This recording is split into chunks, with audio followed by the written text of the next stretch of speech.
And that includes all the students at Lost Oak from like different grades. They're all interspersed into the 6 advisories.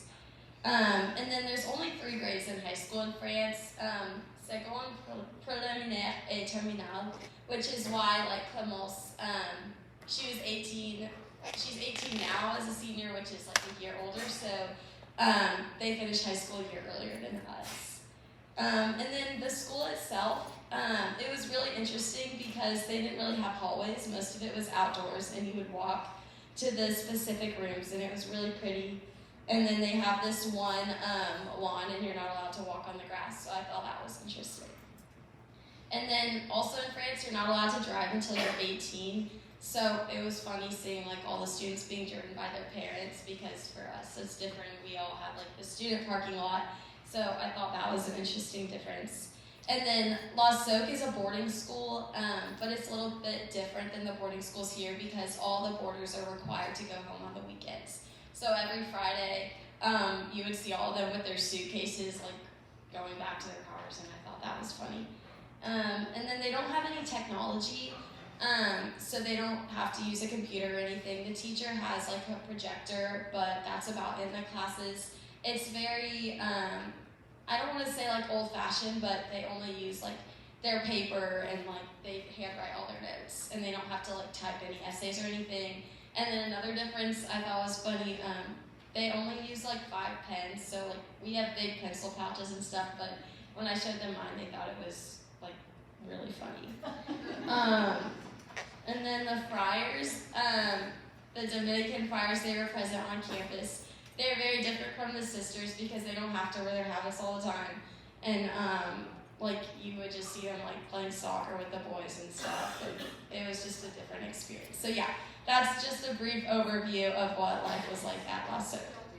Oh, right here. Oh, we gave a presentation on St. Cecilia to all the second students. So they're all freshmen. So I'm going to talk about host families. We stayed with our host families over the weekend, and then most of us, we stayed with them at night. I stayed in the dorms, so I didn't get that experience. But I stayed with Amandine, the girl who's going to come here in the spring semester, and I'm going to host her. And in the French culture, it's very important to eat and prepare all the meals together. They don't have like everybody grab their own thing. We ate around 8 p.m. every night, which is very late for me. I was very tired. And I helped make all of our meals, including tiramisu, apple tarts, quiches. And on the weekend, we saw many incredible sights like the largest sand dune in Europe, downtown Bordeaux, the beach, chateaus, which are like castles. And staying with host families allowed us to learn the culture from the inside. We wouldn't have gotten that experience if we just stayed in a hotel or something like that. We would have never gotten this opportunity, and I know that we're all like extremely grateful for our second families that we consider our host families.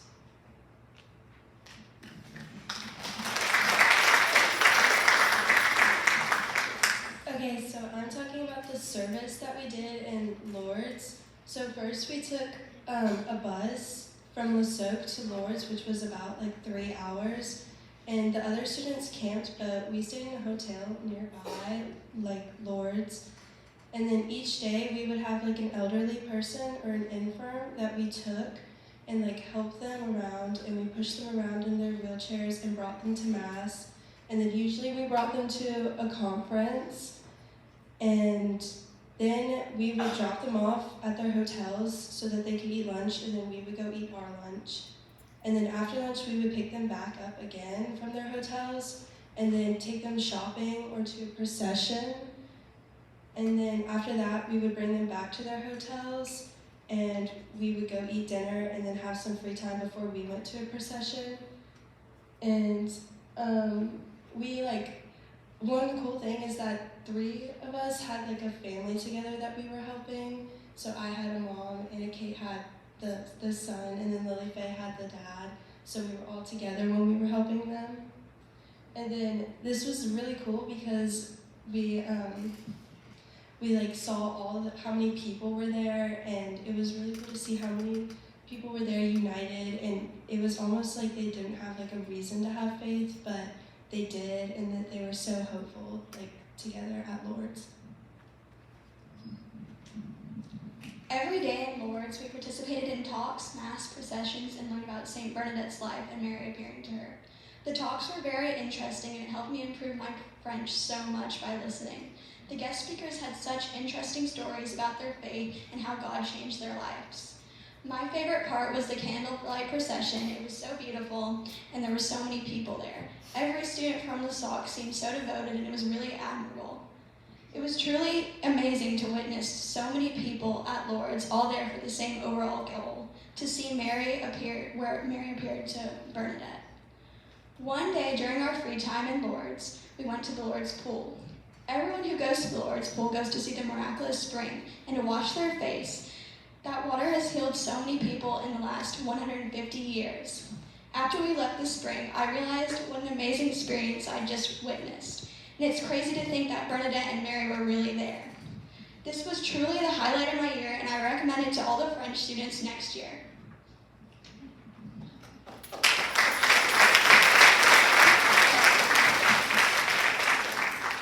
I want to share two little memories.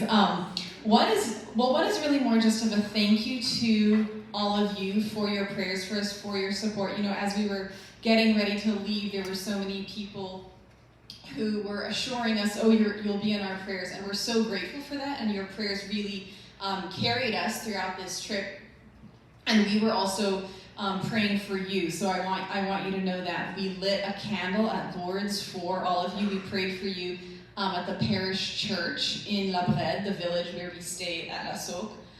And the other, just another memory to share, is that while we were in Lourdes, it was for the annual Rosary Pilgrimage, which is run by the Dominican Order in France.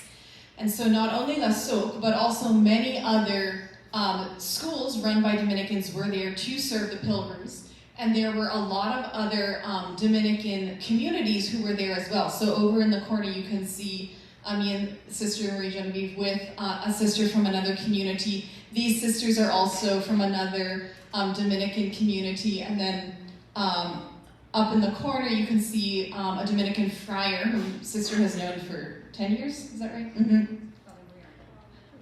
So that was a real joy, just to experience the beauty of Dominican life and to get to meet all these people who are in our family, but we didn't know them yet. So it was a real joy just to meet them and to really share, to realize that we share that charism. So we were family right away.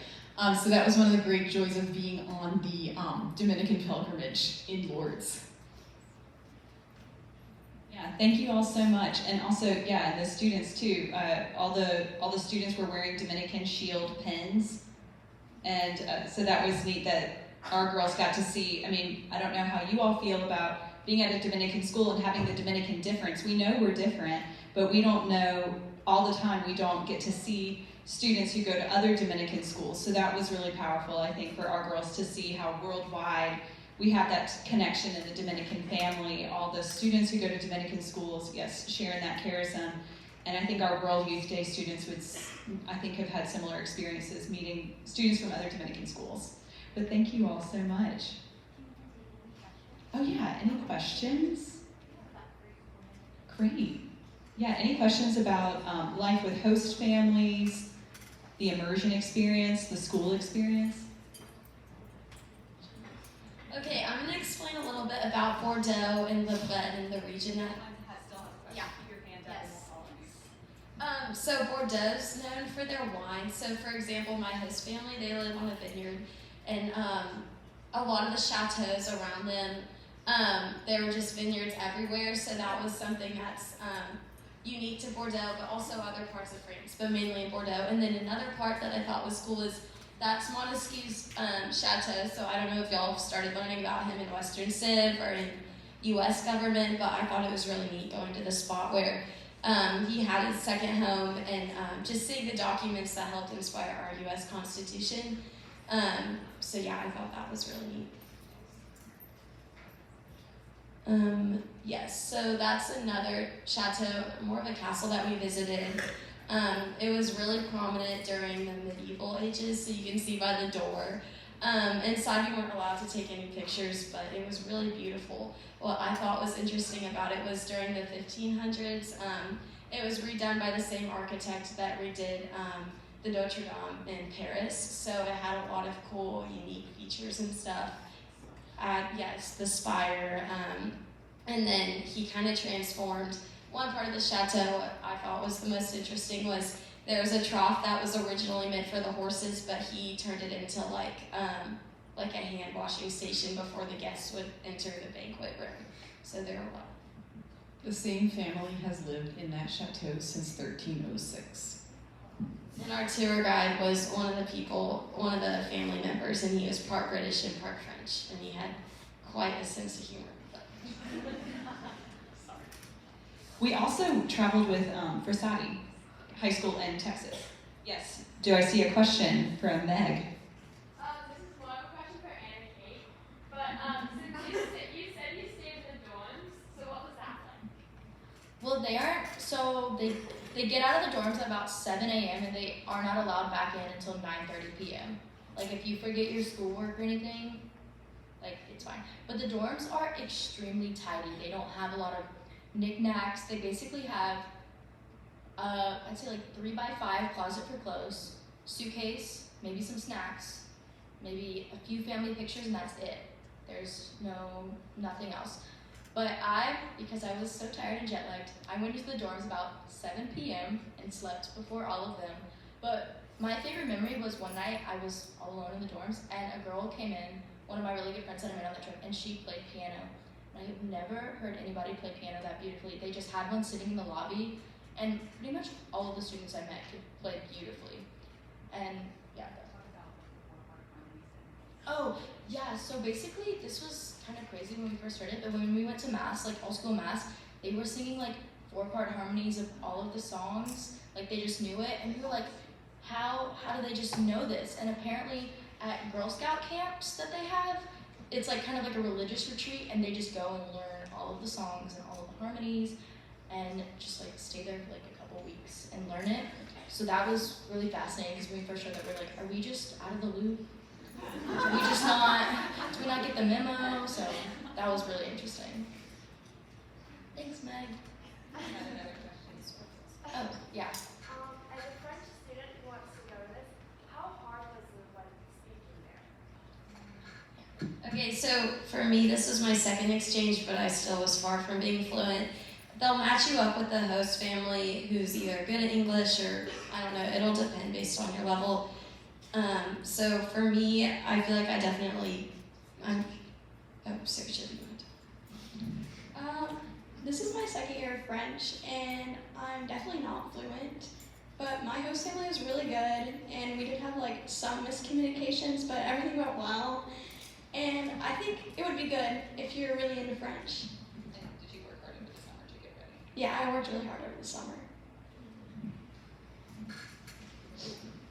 Me? Oh.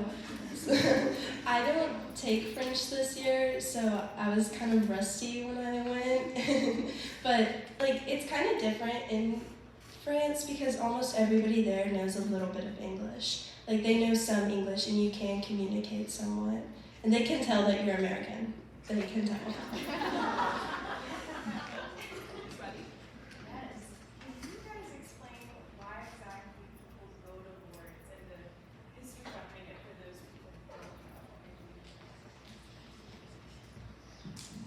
Okay, so basically in 1858, Bernadette, a 14-year-old girl, was just looking for lumber, and Mary appeared to her. And Mary appeared to Bernadette, a 14-year-old girl, 18 times. And Bernadette was not in like a rich, wealthy family. They actually had a lot of bad luck. Her father was like blinded, lost the business. She was made fun of in school, kind of an outcast. But she trusted Mary, and in one of the apparitions, Mary told her to dig and find fresh spring water and to drink it, to wash her face and wash her hands. So Bernadette did that, and slowly but surely people came coming to Lourdes and became miraculously healed. So there's a lot of pictures around Lourdes of just probably like, I saw one from the 1920s, and it's just crutches that like people who couldn't be able to walk just could walk suddenly, and they hung their crutches up in the grotto. And it was amazing to see that because there's been like hundreds, thousands of healings, not only physically but spiritually. And so that's why mainly a lot of people go to Lourdes, is to find that healing. And so those pilgrimages happen all year round. And y'all remember Dr. Taylor. Those of you who were here last year know Dr. Taylor went on a special pilgrimage to ask for healing too. And so the way this pilgrimage was different is that it was a special Dominican pilgrimage. So it was organized by the Dominican friars, and many of the talks were given by Dominican friars or sisters. And then Dominican schools all came to help with service. And then those who came had some connection or desire to be there with the Dominicans. So that was what made this one special in the whole year. This was a Dominican Rosary pilgrimage because Saturday was the feast day of Our Lady of the Rosary. And Mary has offered, has promised and told us of the graces God will give if we meditate on the mysteries of her son's life with her.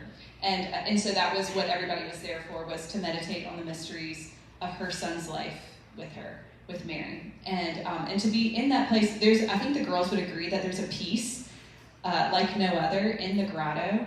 Just as soon as people get in there, it's like the air has changed because of all the acts of faith that are happening in there and the way God is blessing everyone who goes to that grotto where that miraculous water is. And they used to have a full immersion kind of pool experience. Like Sergio was talking about the pool. So we still went in when they had those like bath areas, but instead of like going in full body, you just, since COVID, they've changed it to where you have the spring water poured into your hands, and then you can wash your face, like the girls have said, drink it, and wash your hands and ask for your special intentions to be heard. Yeah. And I think everyone would agree that was a very powerful experience. Yeah. Miss Strobel. Do you plan on having this trip again? It would be great. I think the girls were all in favor of it continuing, so we shall wait and see, hopefully. The French school really loved having us, and La Soc loves having St. Cecilia girls, so they wanted to keep it going, and they were very kind to invite us. Versati had a really good time as well, and I think they're planning on going back next year, so we'll see. Yes? How was the transition coming back from France? It was really hard. I almost fell asleep during class because we had to come to school. We landed at like 8:30, and then we had to come to school the next day. I skipped first period, and I still left school early during religion. I was really tired. It's taken me about like 2 weeks to make up all my work. But it was worth it. Obviously, it was worth it. It was just a very hard transition. Yeah, it is. Yeah, and you have to be like dedicated to actually doing the work, because otherwise, like, it's just not gonna get done. Oh, never mind. Any other questions? Yes, Kayla. You guys said you'd only go for half the day. What would you do after? So one day we went to Bordeaux and we did some sightseeing, and then the other day we went to the medieval castle, and then another day we just went half the day because the other half was our way. We took a bus to Lourdes, which was about 2 hours. So we only went for 3 days to the school. Another question? Yes. What did you guys eat for breakfast? Sorry. I had a lot of croissants and fruit. Kiwi was really good. Yeah, the coffee was good. My host family, they were like struggling to find out like what I liked, and then one night they were like, "Do you want some coffee?" And I was like, "Yes." And so then they offered me coffee like at every single meal twice, and I was like, "Okay."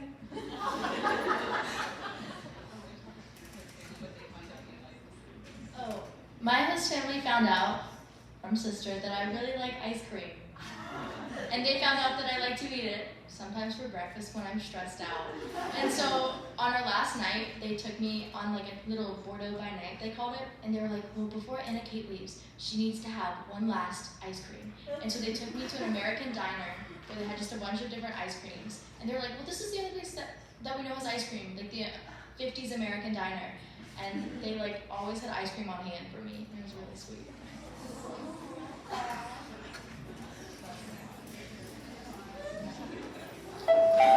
Let's just have a round of applause for our friends. Great.